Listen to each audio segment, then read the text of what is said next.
Chapter 20, Juggalos of the World. After the Juggalo Funhouse tour ended in the United States, we took it overseas to Europe. We brought with us Misery, who kinda was living up to his name by then, and our homies Twisted. Me, Joey, and Alex had been to Europe twice before this for 2 very short press tours, entire days full of press, which we hated every minute of because we never could stand doing press like that. We never knew what the fuck was going on. Now we were going to do our first ever European concert tour though. This should be fresh. We lied our asses off to get Twisted and Misery over there for free. We told our record label that they were our roadies, and then we were like, Twisted and Misery are both the other 2 acts on Psychopathic Records, and if they don't perform, then we don't perform. At least Joey and I were used to it over there by now. The 2 times we've been over there before, all we did was interview after fucking interview for days. But we made the best of it. All we did was fuck with the reporters and lie our asses off about everything. Tell us about the United States. Well, I can't actually do the accent, but... By Joe! Tell us about the United States! Well, our album is up to 16 million copies by now. We've sold 16 million platinum. Oh my God! Are you serious? Yes, 16 million copies, and that's just on the East Coast. Our West Coast numbers haven't all been counted up yet. Right now, I'm writing with Pearl Jam for their new album. Oh, hot shit! Pearl Jam? Really? Well, something like that. They say that, you know, shit hot I guess means fresh. Anyway, we were telling them all kinds of shit. I told them I wrote Jeremy, Even Flow Alive. All we did was tell non-stop lies about how we were billionaire superstars in the United States. And yet on our days off, we just murder and kill people. We were such assholes to those reporters. I swear we killed any chance of being successful off from our old fucking press days. We had major, huge publications, huge interviews, great fucking opportunities to be successful, but we were just like, fuck it, let's just be dicks. And we were asshole after asshole to every fucking reporter that came through that door. I don't really know what the fuck we were thinking, but all we did was tell non-stop lies about anything we could fucking think of. We were straight dicks. I wish I had all them fresh interviews on tape now. Well, actually, I probably wouldn't want to hear them. They would make for some great late night back of the bus flavor though. It's not like that we didn't like working the album in Europe. It's just that we hated the idea of having to start all over again. Think about it. We'd been struggling in the United States for so long. And here we are. We finally broke it. We got our foot in the door after years and years of backbreaking work and struggling. Promotion. Here we are finally able to tour from coast to coast in the United States and actually have juggalos pack the houses. And then all of a sudden, hey, we're in Europe starting all over again from scratch, playing for 20 people a night. That shit sucked. Plus, with no back catalog or all our old shit for sale over there in Europe, it was like a waste of time. All we were doing was selling the album for the record label. None of our Carnival Carnage or Ringmaster or even Riddlebox was available over in Europe. And it was just a waste of time. None of the EPs, none of the fucking Tunnel of Loves, none of the fucking Terror Wheels, Beverly Kills, Dog Beats, none of that flavor was available in Europe yet. So us being over there felt pointless except for to push the Malenko album, which technically didn't even belong to us. It belonged to the record company we were with. So we didn't see the whole fucking idea of starting off from scratch as fresh at this point in our career. So that's why we just kind of said, fuck trying to break this new land, this new market, and we really didn't give it the heart. And I'm being honest and from the gut here. We fucked up. We were younger and we were fucking stupid. And they gave us every opportunity. Those reporters came to hear what we were about and write stories about us. And all we did was Fuck them off, all of them. We were straight fucking assholes all day long, and I felt so bad for the guy from the record label who flew over to Europe with us and is just sitting there going, God, why, what the fuck? Why did we even set all these interviews up? These guys are straight dickheads. And to top it all off, there was just no way to ship Faygo overseas to Europe. It just wasn't allowed. We tried telling them it was for our concert, but they thought we were bringing it over there to sell. And for that, we needed all kind of special shit. And it just was impossible to bring all that fucking Faygo to Europe. So we had to fucking deal with it in a lame way, but the only way to still make it seem like an official ICP show. We had soda, it just wasn't the fresh, precious bubbles of the Faygo liquid secret ingredients that are so tasty and delightful and orgasmatic to your tongue piece. Understandably, our attitude was like, this sucks. Thankfully, when we were there, we found a few little hotties from Europe that were willing to give us a slice of Neddin. I got with this French chick named Greta. She was hot. She barely knew any fucking English, and I didn't know any French. We both soon had one thing in common though. Fucking. That's all we knew. We dug each other, and we knew we wanted to fuck each other. Communication just wasn't necessary. The only thing we had a common interest in was the hump. Night after night, there I was, bending her over them little hotel rooms, humping her fresh muffin. No, her French muffin. That's right. If you've never had a French muffin, it's not quite like an English crumpet or a German baguette biscuit. It's more like a fucking soppy IHOP glazed in fucking delicious maple morning nutmeg syrup. Delicious. Her Neddin hairs were longer than my dreadlocks used to be. I tried to get her to shave them off, but our communication wasn't working right. Actually, I think she was trying to communicate to me that long Neddin hairs are in style in France, and I was trying to tell her long Neddin hairs fucking suck. Nobody wants to fucking deal with a bush, a French bush. She didn't understand what the fuck I was even trying to say. I even tried to trim them bitches myself, but she sort of slapped me. Play like, maybe, I don't know. I know they like to slap over there in France. Greta was the bomb diggity. She followed us everywhere. Ireland, Scotland, Germany, all of that. She just kept popping up again and again. She was hot as hell, but talking sucked. Communication was a big problem. I did like Greta, and I liked that we shared the hump together, but after a while, that got played off, and there was no communication to grow in this relationship, and the hump was really starting to get played out because of the thick bush. So finally, I had to tell Greta to kick rocks with the end of my foot on the end of her fucking French jeans. She had to go though. That shit about women in Europe not using deodorant is mostly true. Greta didn't stink, I will say that, I think. But some other hoes did. There were some foul ass bitches on her bus, I'm not gonna front. And nothing is nastier than a woman who fucking stinks. I met this one little bitch in Scotland, and we went to her weird ass Scotland ass house. She put whipped cream on the end of my dick and licked it off, which was fresh, only she had no skills at doing it. The sharp little nozzle of the fucking whipped cream bottle kept poking my dickhead, and I was like, easy with that fucking thing.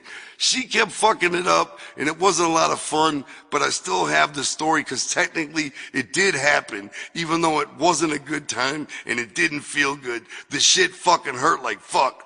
When girls top you off over there, they use their teeth a little bit. Well, maybe not all the girls, just the fucking nasty ones we were getting with. Eventually, I would just pass up on the offers, cause that shit started to hurt, y'all. See, I figured it out. Them chicks are used to uncircumcised ninjas with crazy extra dick loop. A little teeth action probably feels good to ninjas with an inch or two of extra dick loop. That's the nastiest shit I've ever fucking said, by the way. Dick loop. We were ugly, fat, ignorant, one language speaking Americans. Anyway, what the fuck did we know? We had fucking pinched off. Forget it. What I do know is that I missed my malls, my chain restaurants in the malls, and my big old fridge full of ice cold shit. We missed all that shit. I was walking around London like Jack the Ripper, but they called me Joe the Tripper, cause I was tripping. I wanted to go home. I fucking really badly wanted to go home. We all did.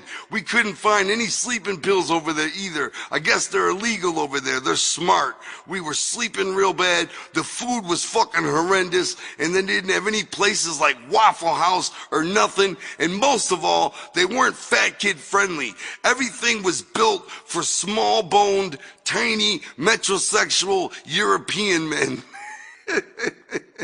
With athletic fit bodies who ride bikes everywhere to work. When they'd cook toast over there, they'd fucking fry it, and it made it nasty as hell. So there we were, half starved, sleep deprived, with teeth scratches on our dicks and smelly bitches on our bus. We had to take our frustration out on something. We played in Spain, England, France, Germany, Italy, and even more countries. And the juggalos were all the atom bomb, especially the ones that didn't even know what the fuck we were saying in the raps. They were turning out because they liked the look of the band, the fucking sound of the voice of the flow, and the fucking bump of the beat. And they were loving it, and they didn't even know what they were dancing to. We could have been rapping about fucking men in the butt, and they would have just been like, fuck yeah, throwing it up, giving it up. It was just crazy. It was a lot of pressure though. We didn't understand how to market it. We didn't understand what they wanted or thought was fresh. So we just went out as who we were, like fuck it. We basically gave up from the get. It was hard. We wanted to go home where we knew what the fuck we were doing, where we knew what the fucking audience was doing, and where we had it popping off. And it was just hard starting from square one over there when we didn't even understand the language of the reporters we were talking to.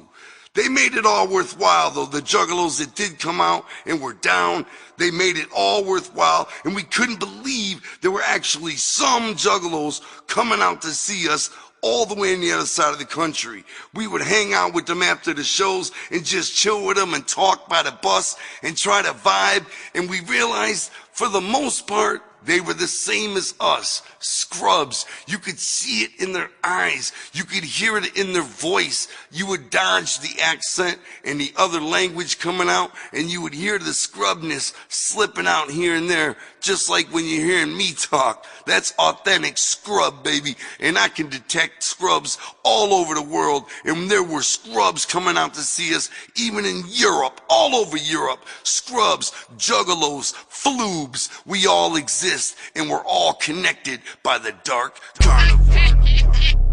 It was definitely worth the trip, I will say that. All the trips to Europe were worth it in the end because we were there, we rocked those stages in those countries, and I'm telling you now, listen to the scrubness in my voice, we'll be back. Yeah, the juggalos were from different countries and from different places, and I never could figure out their freaky fucking handshakes, but in every way they were part of our juggalo family as much as any American juggalos. They get mad respect for that. And it must be extra hard being a juggalo from fucking Guadalupe and not knowing any other juggalos and still representing clown love by yourself. It's gotta be tough. Even with Juggalo love, we were running out of steam over there though, as the days kept going by, day after day after day. Every label rep we would meet had an attitude, cause we had an attitude, and they were pissed off at us. All the bunks in our bus were a good 12 inches too short for our tall American asses. The worst part of it all over there though is we were there during the dead heat of the summer on this tour, and the air conditioner on the bus was fucking what? Broken, of course.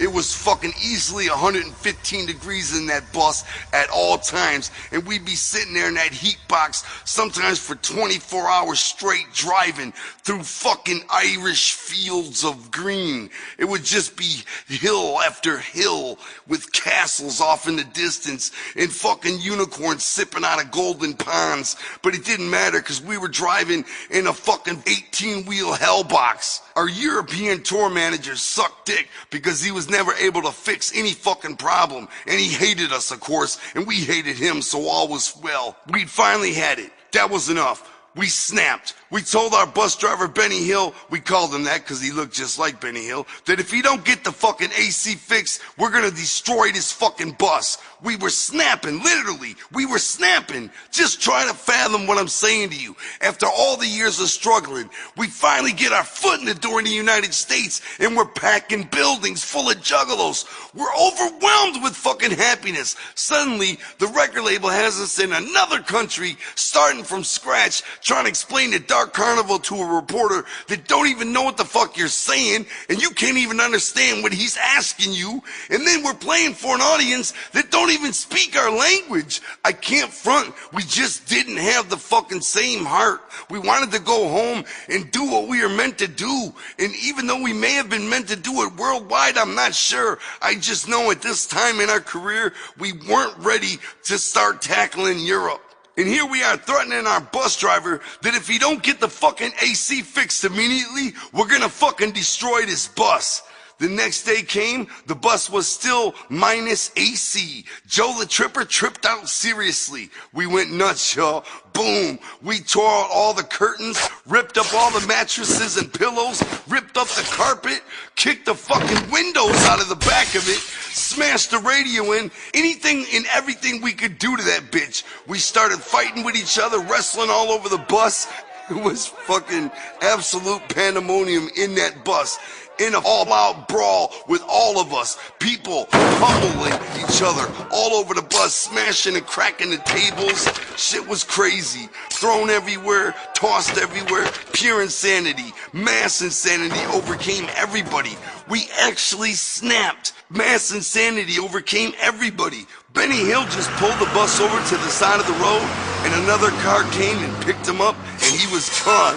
There we were, just us in the fucked up bus at the side of the road. Leaving us in that bus, what else could he do? There's nothing he could do. He was helpless. He called his European friend, and he came and picked him up, and he jumped on the handlebars, and they pedaled off up a fucking hill. So there we were in the bus. We didn't destroy it as bad as you might think. We didn't pop the tires off and flip it on its head, but we fucking pretty much tore up the interior of that motherfucker as we fucking rebelled. Rebelled against our European record label. Rebelled that we wanted air conditioning at least if we're gonna endure this stale-ass tour for the album that we don't even own, that they own. We knew we'd have to pay for it. We knew we'd have to pay for every fucking thing. We knew the whole fucking trip in Europe was all coming out of our Malenko royalties. We didn't give a fuck. We didn't care.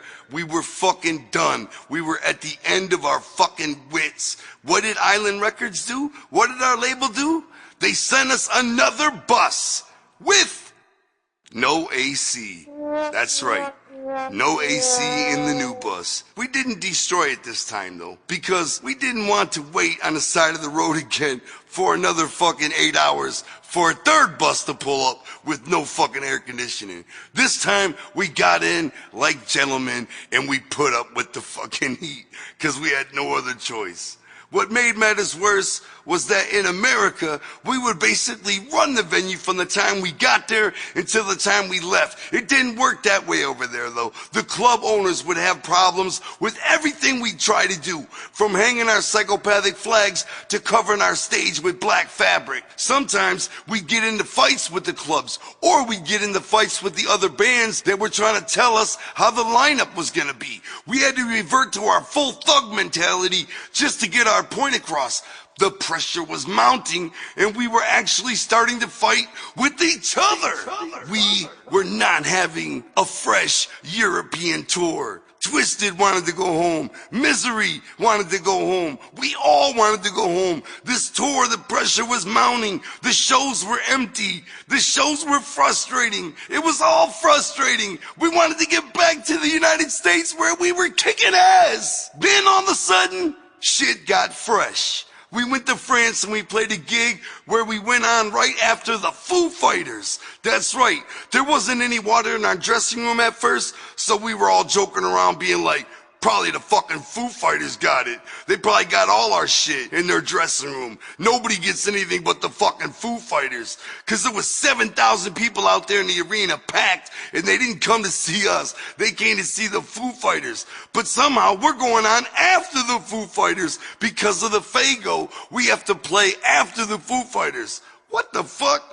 So we're sitting there, we're twisted like, man, this is some bullshit, y'all. We ain't got no fucking water, cause you know the fag fighters got that shit. I bet they're the only band with any water. Jamie was like, yeah, man, them fools probably got more water than Aquaman. This is some bullshit, Paul. What do you think? Paul was just like, we got hosed, y'all. We got hosed. And as we're sitting there busting on the Foo Fighters, being jealous haters, all of a sudden there's a knock at the door. We're ready to battle, and we open the door, and who is it? Who is it? It's fucking Dave Grohl from the Foo Fighters. Dave Grohl from Nirvana. Hey man, can we get a picture with you guys? We're big fans. One of them asked. We were like, what? Fuck yeah, you can get some pictures. They were mad cool, man. We felt like punk asses. They even shared some of their water with us and everything. During their set, between every 3 songs they'd announce, next up is ICP. Make sure you stick around for Insane Clown Posse. I couldn't believe Dave Grohl was even saying that. And even more than that, I couldn't believe how fucking incredibly talented their fucking band was. They had 2 drummers on stage at once, fucking playing the same 1,000-mile-an-hour beat exactly at the same time in unison with each other. It was fucking incredible. Dave Grohl is an amazing musician, man, and he deserves all the fucking success he got, straight up, man. We really felt like dicks because they were cool as fuck, man. We couldn't believe how fucking cool they were. I'll never forget that shit for the rest of my life. I'll always remember them for that. This is the first big time band we'd ever met that actually treated us as an equal instead of some bitches. The Foo Fighters played for those 7,000 fans. The second they finished though, the whole arena fucking bailed out of there like Godzilla was on his way. All that was left to see us was about 100 ninjas scattered throughout this huge arena. They looked like the fucking custodians cleaning up the mess. We didn't even know if the doors were still open. We didn't even know if the show was technically still happening, but we went on anyway. We just went out there and did whatever we could to get at them. We were trying to peg them with 2 liters, throwing them all the way across the empty arena, clearly throwing them straight at the people, the individuals spaced out here and there. We're trying to peg them like targets. Here's this big ass empty arena with about 93 French people trying to run from flying fake Fago bottles, 2 liters that were shaped more like a bullet than a 2 liter, cause they don't even go by the liter system over there, remember? They don't even go by the metric system. Not like I even know what the fuck the metric system is, but some shit where they don't even go by inch and miles and all that. They go by some other shit. Something about I weigh 400 kilometers. Anyway, it was off the hook at this show. And guess who was at the side of the stage watching the entire time we're playing for the empty arena? The Foo Fighters! Hell yeah! They're all watching from behind the stage, cheering us on. It was dope as fuck, man. It made it all worthwhile. It was a great show because it was so rare, so sporadic, and so insane. And I still don't even know if technically the show was still going on. All I know is we were performing, probably for the fucking hot dog vendors as they cleaned up, packed up to go home for the night. That was Europe.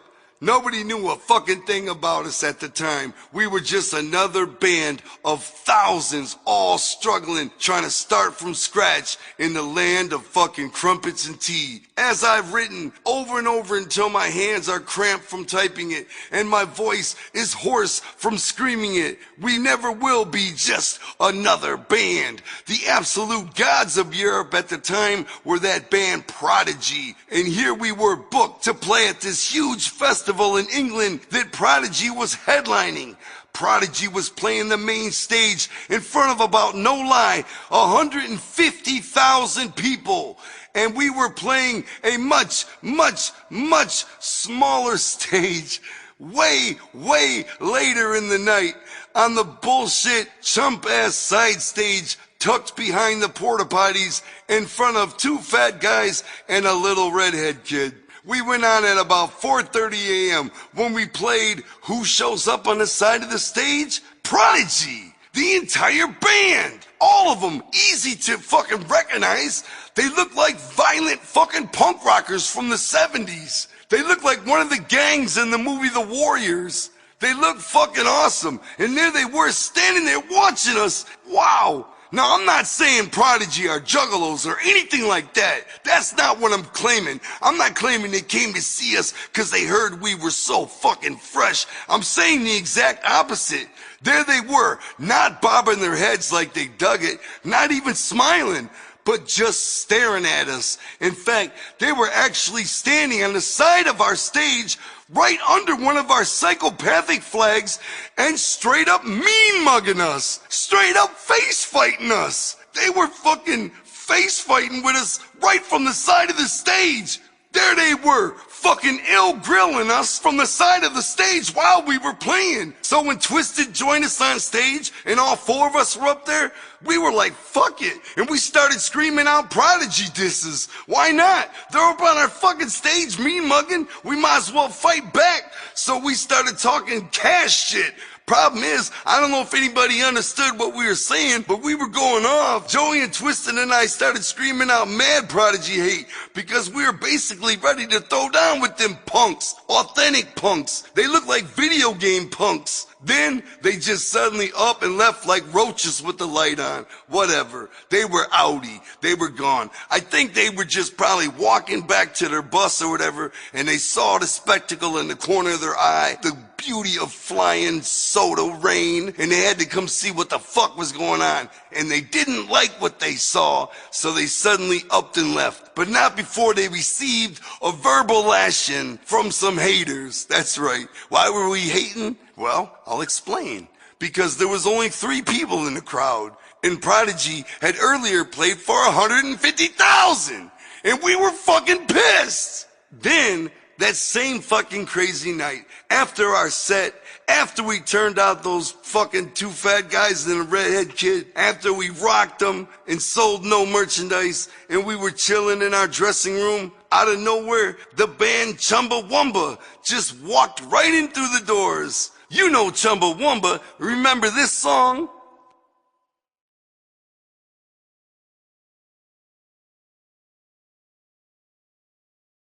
Remember them? I know you do. Well, here they are suddenly walking right up in our dressing room 6 deep, and they wanted a picture with us, just like the Foo Fighters. What the fuck? But Jamie wanted to slap them. Jamie stood up and was like, hold up, bitch. Don't just bust up in here. All y'all get the fuck out. We're having a conversation. Quit with this hounding shit and bounce. Jamie, out of the blue, went off on him and scared Chumbawamba half to death. Jamie and I started fighting over that shit. What the fuck, man? What was that shit about? What shit? Chumbawoo! What the fuck? Why'd you tell him to get the fuck out of here? They were being cool as fuck. He was like, fuck Chumboni, fuck Chumbawoo. Who the fuck are they? This is our dressing room. They need to fuck off. Just busting in here hounding. He was right, but fuck, man. We all needed to relax. We were all fucking at the end of our rope. We needed to tie a knot and hang on, but we were fucking slipping badly. All of us acting like straight up dicks. And then all I can say is thank God for Amsterdam. There you've died and gone to Ned in heaven. You just walk down the street and there are glass windows on both sides. In every window was a hooker with a light above her. And they weren't like the typical 8 Mile heroin skank meth mouth hookers. These chicks looked like fucking hotties, like Pamela Anderson used to look, like fucking Kim Kardashian. Over there, if you buy a hooker, if you shell out the big $15 they cost, they'll open up their little window and let you right in and pull the shade down and fuck the shit out of you right in that little booth they're standing in. It's the craziest thing. Any chick you want, you walk up and down road after road. One road would be all Asian chicks. One road would be all black chicks. One road would be all fucking fat white chicks. One road would be little people. in the windows. One road would be fucking hermaphrodites. And if you go in the back alleys, they got the stuff that you might be into. Trannies, hermaphrodites, trisexuals. That means they'll try anything. They're all fucking there. Anything you're into, alright? They got it. Fucking roads and aisles of it. And they're all just standing right in the window. And you go take a step up and they'll open the fucking door, let you in, shut the door, pull the curtain down, and hump you with their blown out netting. And don't think their nettings ain't blown out. I know what you're thinking. You're like, I'm gonna get with that fucking super hot one right there.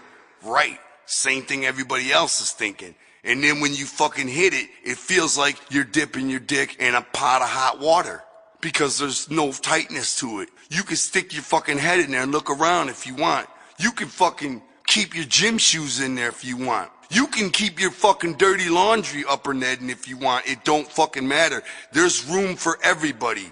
I cannot believe the amount of chicks in those windows, block after block after block, and they were asking for such a little amount of money, and here we were, young, dumb, with horny dicks, excited to be in another country, but desperately fiending to go home and rock the juggalos. At the same time, our dicks were horny, and we did indulge. We spent days on those streets, up and down those roads, in and out of those little booths, in and out, as our wallets got thinner and thinner. Man, we were there for 3 straight days, but we must have dropped about $5 grand on hookers. That's about a $15 nut each time. Twisted was just off in the hash bars smoking mad weed. That was their main thing, because in Amsterdam, they got some powerful fucking power nitro weed. So every time I saw Jamie and Paul, they were just fucking blown back. After leaving that paradise, we were off to Germany.